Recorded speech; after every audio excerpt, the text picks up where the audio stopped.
So we are beginning streaming, just so everybody knows. And the microphones may pick up your voice if you're talking, which is fine, just to let you, nobody wants to get caught with an open mic, you know.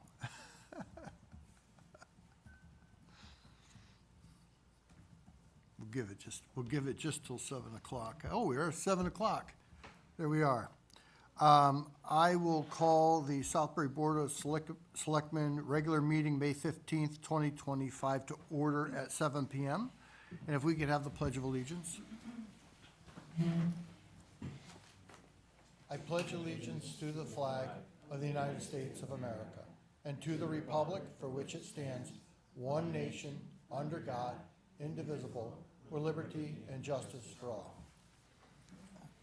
First part of our agenda is public comment, limited to 2 minutes. If anybody would care to make public comment, you are welcome to step to the podium. Make sure the green light is on. Give us your name and where you live and make a public comment. Would you like to make a public comment?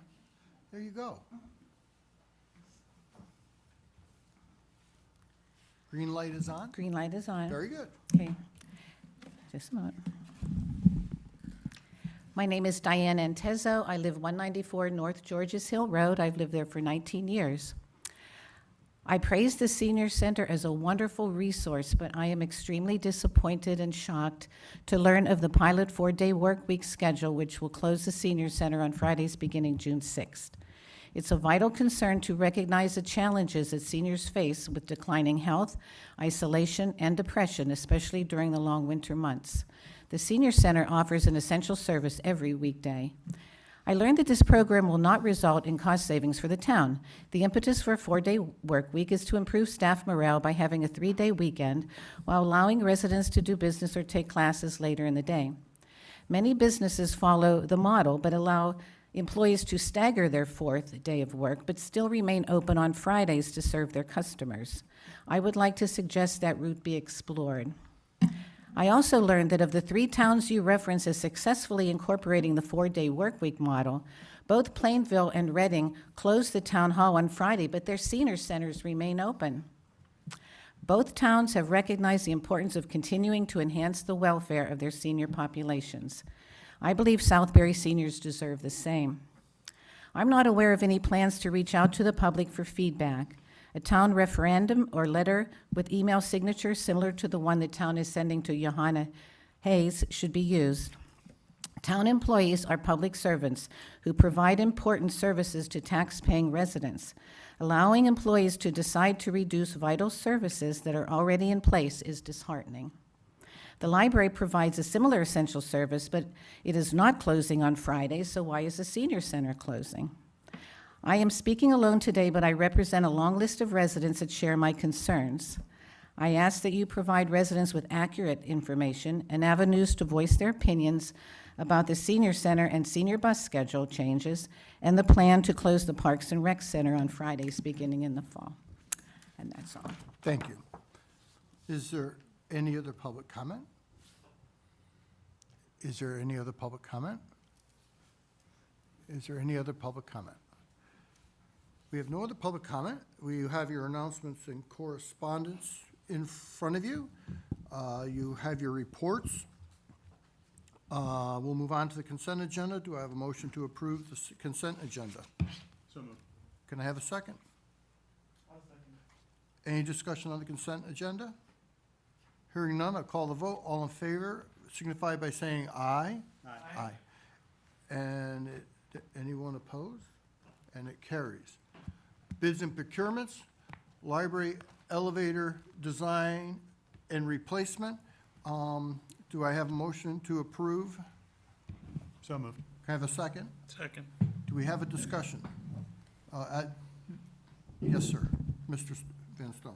Just wanted a couple points of clarification. It's my understanding that this will be part of the FEMA reimbursement, correct? And this total cost is going to be a 75-20 by split? We're expecting. Okay. Nothing's guaranteed with the federal government. Understood, but we're going into this with. We're expecting. Yes. Understood. All right, thank you. That was my one question. And just for the public, we received only one bid, that there were 3 companies that walked through, so it was the only bid available. So that's why it ended up where there's no other bids. I'll call the vote. All in favor signify by saying aye. Aye. And anyone opposed? It carries. Minutes of May 1st, 2025 regular meeting. Motion approved. Can I have a second? Tim, would you like to second that? I'm going to abstain because I wasn't here. Oh, sorry. Okay, yeah, I'll second. thank you. Any discussion? Hearing none, all in favor signify by saying aye. Aye. And no one's opposed. Okay. We have no unfinished business. We have no new business. We are on to our first selectmen's report. I have a report, but what I would like to do first, I have gotten information from, I hate these phones. I try. You know, the Face ID doesn't work anymore. I don't know if it's the weight I lost or the phone. Wait a minute, bear with me. Hold on. Okay. Per our state representative, Jason Bucksbaum, as you all know, Jason Van Stone and I went up to Hartford and gave testimony about the bill changing the statute. And according to State Representative Bucksbaum, the bill has passed committee today. It is 30% will be guaranteed affordable housing. That's a minimum, 30% affordable housing. The town will be able to recoup our cost to any outlay out of money we have. Construction has to start within 4 years of the conveyance, but the commissioner can extend it. And the town can keep funds above the cost in a trust fund for infrastructure at the site. So that's the basics. I don't have the particulars yet, but it looks like we are successful in getting a language change to give us the flexibility, along with being able to afford, maybe we can get an affordable housing project going on that site. So Jason, thank you, Jason Van Stone, for taking the time to go to the Capitol. It looks like, you know, there was a little angst about how it did. At the board, we said we wanted to get it changed, and we got it in the door to be considered. And I think it came out of committee today, so, but the bill passed the committee today, so we should be working towards approval. Can I ask a question on that, Jim? Sure. You said it's reimbursable for the cost that we're gonna put into it. Would that be the remediation as well? No, this is like if depends if we do a remediation, but like if we have to do an A2 survey, we have to do Okay. environmental, whatever our expenses are, we can recover that cost through the sale or whatever it is we do. We don't know yet, but the foundation will be should be there. Anybody else? That's good news. Also in my report, last Friday, we asked our citizens to show their support for the community project funding application that was submitted for restoration to the Southbury Library. Thank you all. Thank you to all the community members who took action and either signed online or wrote a personal letter to Congresswoman Jahana Hayes. The town received 14 letters of support and 1,540 signatures, many with comments, in less than 4 days. The letters and comments written were heartfelt, with some touching on the personal experiences they shared with their families at the library over the years. We all agree that our library is truly the heart of our community, and we will keep you informed of any updates on our application. Again, Selectman Van Stone and I met our state representative, Jason Bucksbaum, at the Capitol Building in Hartford on May 5th, 2025, to testify before the Government Oversight Committee. Our testimony was with regard to an amendment to a prior conveyance bill to the town of Southbury with respect to the former Southbury Training School property, Personnel Village. To follow the bill, click there. But it seems we've made headway, which in government is unbelievable that it actually, we made headway there. Thank you to the citizens who exercised the right to vote on May 27th, 2025 in the budget referendum. The town of Southbury budget passed with 76.8% yes votes. The region's 15 school budget also passed with 66% of the votes being a yes. On May 19th, 2025, I joined the Naugatuck Valley Council of Government staff, members of the Connecticut DOT Active Transportation Unit, and their project consultants to tour various locations in town. I had the opportunity to provide input as they developed the new statewide active transportation plan. We discussed the challenges of the town of Southbury faces regarding active transportation. And thank you to Naugatuck Valley Council of Government for organizing these productive on-site meetings throughout the NVCOG region. Tim, they did also discuss, just to keep you up to date, they're still working with a crossing. They're gonna be working on that. They understand the need to get across there. So it's gonna take time with the closing, but they haven't forgotten. They're still on it. A reminder that beginning Monday, June 2nd through the end of August 2025, that the Town Hall and Senior Center will be piloting a 4-day work week. And I'm gonna emphasize this is a pilot. We'll see how this works. And the hours of operation during this time will be Monday, Tuesday, and Thursday, 8 a.m. to 5 p.m., Wednesdays, 8 a.m. to 6 p.m., and Fridays and weekends that will be closed. It's a pilot program. Art in the Park, please join Southbury Parks and Recreation this Saturday, May 17th, for their 3rd annual Art in the Park, a celebration of arts, culture, and community. This free event will take place at Valentine Park at 611 Old Field Road, Southbury. Details are provided on our website. The town is offering over so many summer programs, activities, and events through our Park and Recreation Department, Senior Center, and Southbury Public Library. I encourage you to sign up to receive the town's e-blast. Check out our website for upcoming information on all that is happening in Southbury. The other thing I'd like to share with the Board of Selectmen here, there was a tax sale. We'll get that information out. And we will be collecting back taxes on this tax sale of these properties. Now, also understand that, there's 180 days available for the owners of these properties to come in and pay their taxes with the fees and not lose their property.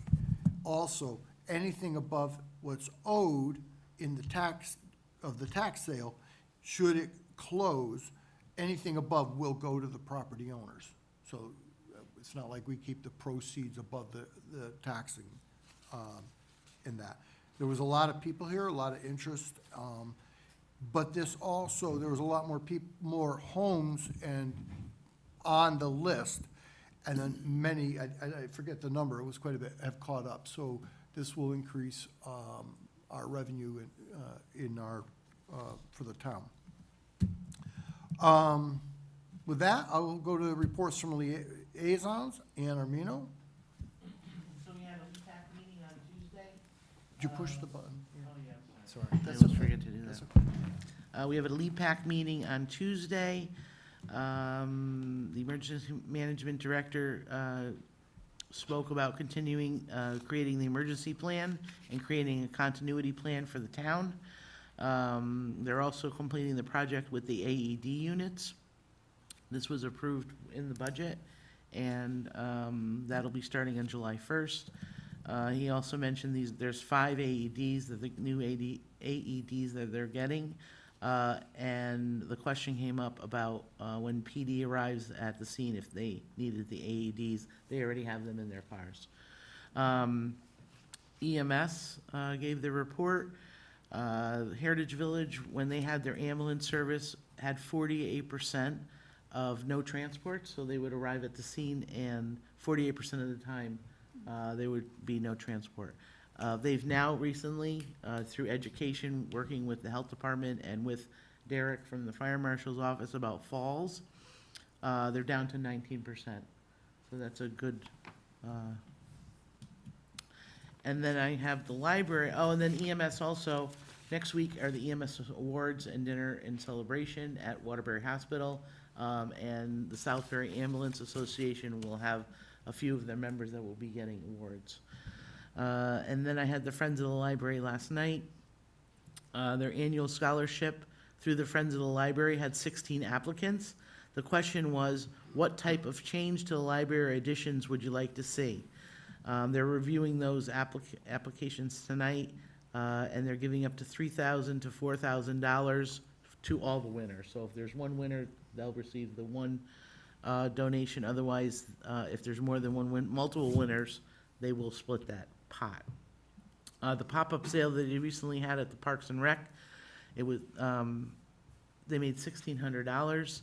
The sales were all $1 sales, so they did quite well.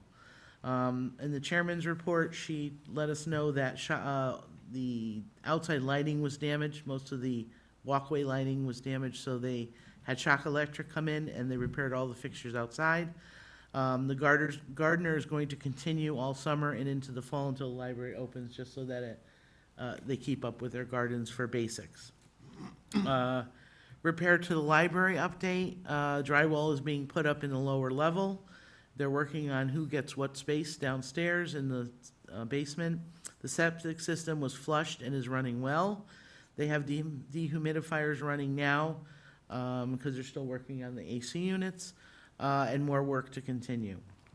Their strategic plan, the committee has been meeting, and the pods will be purchased. They're deciding on a vendor and the cost.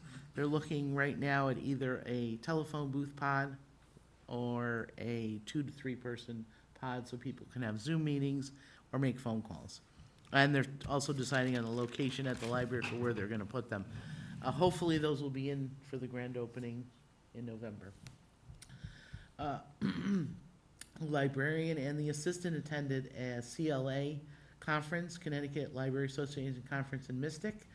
The head librarian was accepted the Outstanding Library Award on behalf of the Southbury Public Library, which was a great honor for them.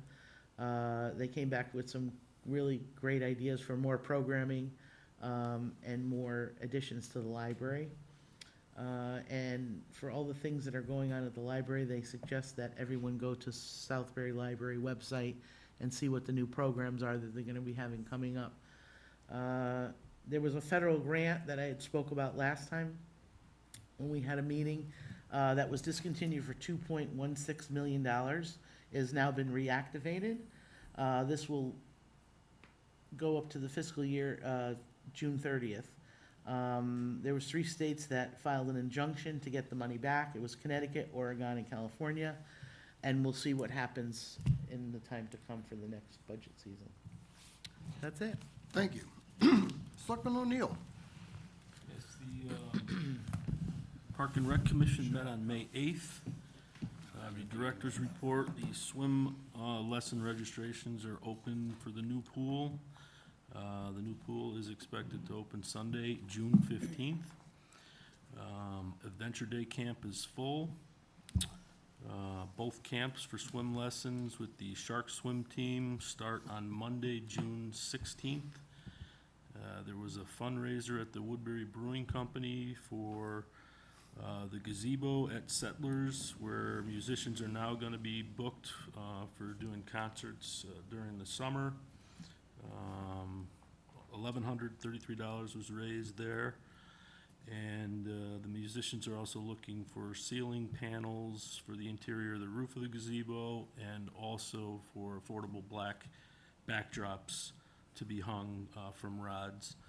Lucky Dog Truck will be there at all the concerts this summer for hot dogs.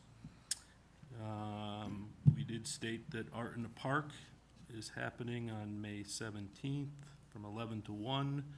That's with the Southbury Arts and Culture Alliance. It's at Ballantyne Park, free admission. Smart will be there. Rochambeau Rebels, Pomperog Warriors, Park and Recs, the library, and there's free arts and crafts for the families. The community garden at Settlers Park is open. It started on May 3rd. 40 plots are all taken. A Eagle Scout is working on his proposal to make one garden plot ADA accessible. There will be a memorial picnic day scheduled from 12:30 to 2:30 at Valentine Pavilion on Monday, May 26th. Pool opening, to get back to that, the grand opening is on Friday, June 20th. The fees for that, membership fees are $95 for seniors, $125 for an adult, and $250 for family, that's 2 adults and 2 children under 16. So the fees are relatively inexpensive. At the Park and Rec meeting, the director did report on less funds this year. I guess there was a change in accounting procedures, and all the funds that are in the budget have been used up with 7 weeks left in the fiscal year. She thought the use of the funds was due to the accounting change, and added that vendor payments went into part-time salaries in the budget for the first time in the calendar year 24 to 25, rather than having those payments go into a revolving account. She did check with other directors in town, and she got 18 to 22 responses. Most of them said that the payments they use do come out of a revolving account, so we may have to look into that. She is turning some children away because they don't have a means to pay for those. That's all I have for Park and Rec. The Conservation Commission did meet on April 24th. Discussion on some repair works that need to be made. Janie Pierce Park does have a boardwalk that's in need of repairs.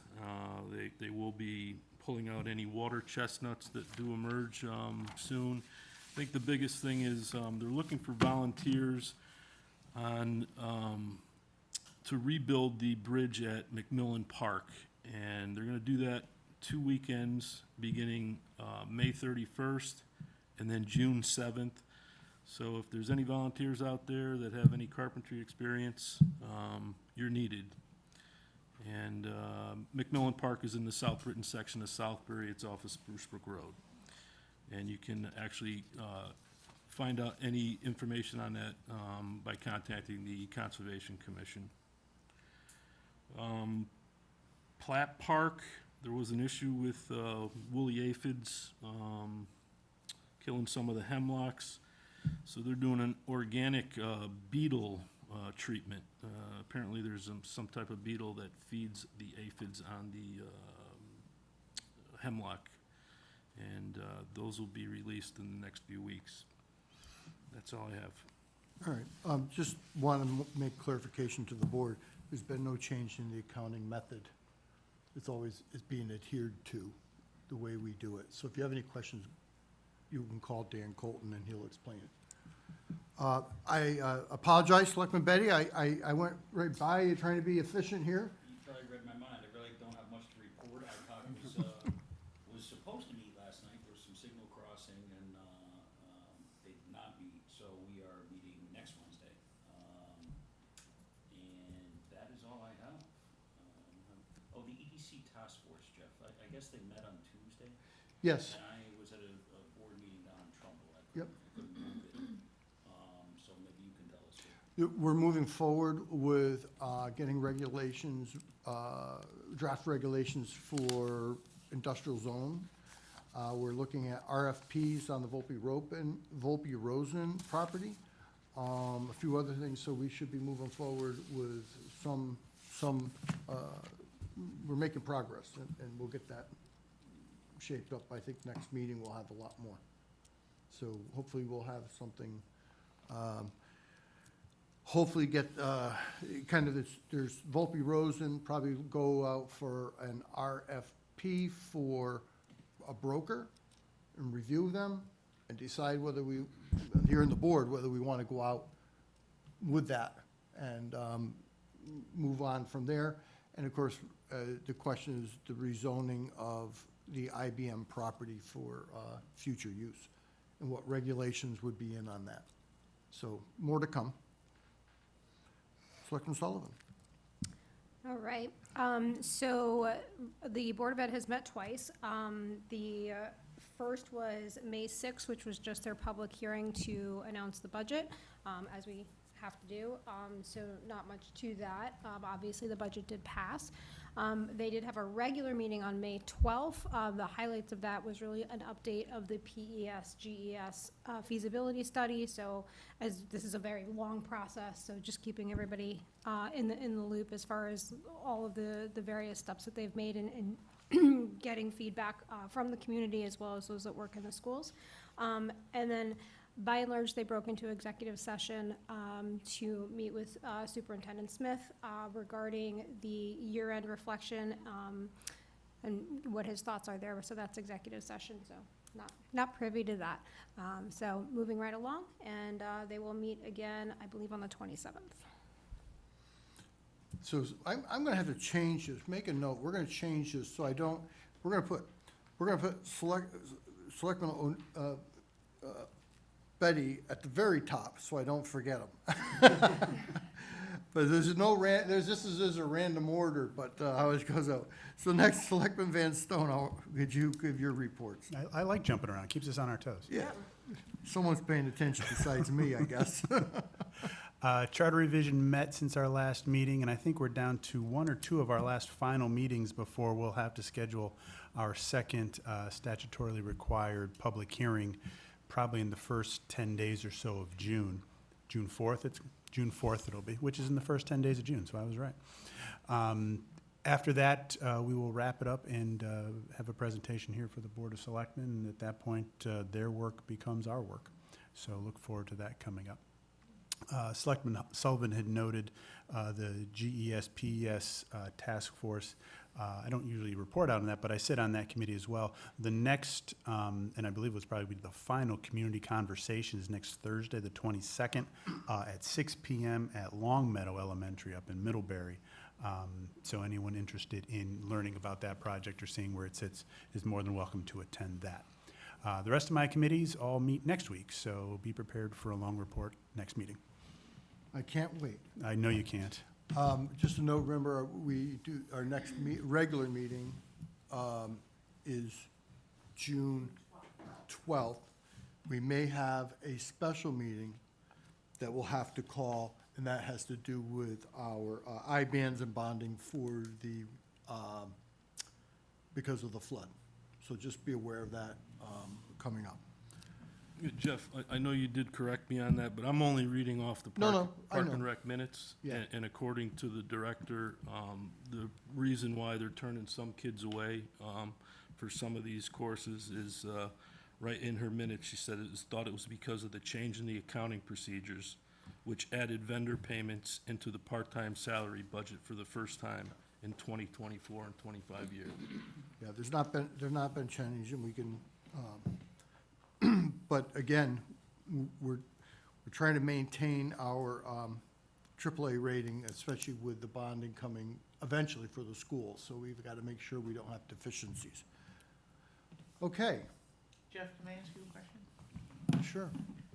The question I have is, you were talking about the task force for the EDC. Now, you're talking about a lot of things that are being created and done, but the task force was made not to become an EDC, it was made to. No, it's the task force for the Board of Selectmen. Right, but you said there was things that were gonna be created, like a RFP, and you have whatever you were talking about with the Volpe Rosen property. Wasn't this task force meant to be, to make metrics? To make metrics to be reported to the Then Board of Selectmen? we've had the resignation of, Right, I understand that. but they are, the writing is moving forward per my request to get this, to planning to come up with this. Okay, but So- that wasn't the task of the task force, to come up with Right, they're also, a plan. right, they're gonna come up with metrics too. Okay. Yeah. Okay. Because it seems like they're doing like EDC work when they should be making metrics to bring to us so that we can have an EDC director again. I'm a little confused. Well, right now, we don't have a director, number one. I understand And that. they also would have to, so we have till June But this 30th. seems like there's planning going on that shouldn't be planning in these meetings, it should be planning in the EDC. Yeah. Planning what? Just the things you were saying about Ropey Rosen and IBM, those are things that weren't part of the task force. Yeah, we'll bring it to the board about what we're doing on here. Okay. All right? Is there a plan, though, to replace Kevin Bielmeyer, or? There's no funding for it at this time. Okay. There's Until the only, task force is done. yeah, there's no money in the budget to replace full-time. So, and we don't, he's not with us, so it kind of, that was the idea, was to get to that point, but he has resigned and gone, he's taken another job, so we don't have, So his job's not gonna be replaced? right. Okay, do I have a motion to adjourn? So moved. All in favor? Aye. Opposed? And we are adjourned. Thank you.